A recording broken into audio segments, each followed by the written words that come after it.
گل میں آپ ہی سے جاننا چاہوں گی، آپ کو بھی یہی صورتحال لگتی ہے کہ کراچی سے جیتنا مشکل ہے؟ شہباز شریف صاحب کا مسلم لیگ نون کا تو یوں کہہ لیجیے دور دور تک کوئی ووٹر سپورٹر کراچی میں کہنا بہت مشکل بات ہے۔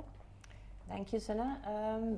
دیکھیں، میں سرٹنٹی کے ساتھ نہیں کہہ سکتی کہ وہ جیت پائیں گے یا نہیں، رائٹ، لیکن جس حلقے سے وہ لڑ رہے ہیں وہاں پہ پشتون وہ ووٹرز بہت ہیں، اور اے این پی نے ان کو انڈورس کر دیا ہے، عوامی نیشنل پارٹی نے۔ مطلب ایک خاص مصلحت کے تحت؟ نہیں، وہ تو مجھے نہیں پتا، لیکن وہاں سے کینڈیڈیٹ کھڑے ہو رہے ہیں۔ ہاں جی، ایز کینڈیڈیٹ ان کو اے این پی کی بھی سپورٹ ہے، صحیح، اور معلوم ایسا ہوتا ہے کہ اس انڈورسمنٹ کی وجہ سے بھی، اور شاید ویسے بھی ان کو وہاں پہ ووٹ پڑ جائے۔ ٹھیک، جیتنے کا میں نہیں کہہ سکتی، لیکن یہ جو لے کر گئے ہیں لاہور کی یا پنجاب کی کارکردگی، تو مجھے راشد بھائی سے ظاہر ہے اتفاق بالکل نہیں ہے۔ یہ لوڈ شیڈنگ میں 4 دن میں پہلی دفعہ آج 2 گھنٹے میرے گھر لوڈ شیڈنگ ہوئی ہے۔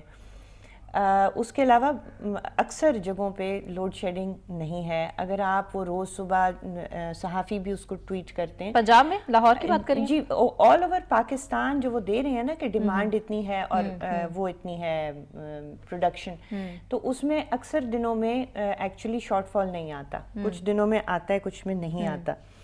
تو ٹرانسپورٹ کے حوالے سے اور بجلی کے حوالے سے بہت زیادہ ڈیلیوری شہباز شریف نے دی ہے۔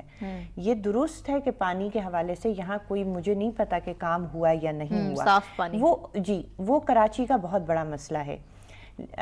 اور کوڑا بھی ظاہر ہے آپ کو لاہور میں اس طرح کوڑا نظر نہیں آتا جس طرح کراچی میں آتا ہے، گو کہ گندی جگہیں لاہور میں موجود ہیں، بہت سی گندی جگہیں موجود ہیں، لیکن اکثر جو دیکھیں، تو آئی تھنک کہ وہ ایک اسٹرانگ ڈیلیوری اور پرفارمنس کا ریکارڈ لے کر گئے ہیں کراچی، اور بہت سے، اور اس بیس پر وہ بات کریں، اور ہو سکتا ہے کہ وہ جیت جائیں، لیکن اور دیکھیں ان کی کیمپین بڑی انٹرسٹنگ ہے، ان کی کیمپین بڑی انٹرسٹنگ ہے کہ وہ ملتان کی میٹروز اور لاہور کی ٹرانسپورٹ کے انفراسٹرکچر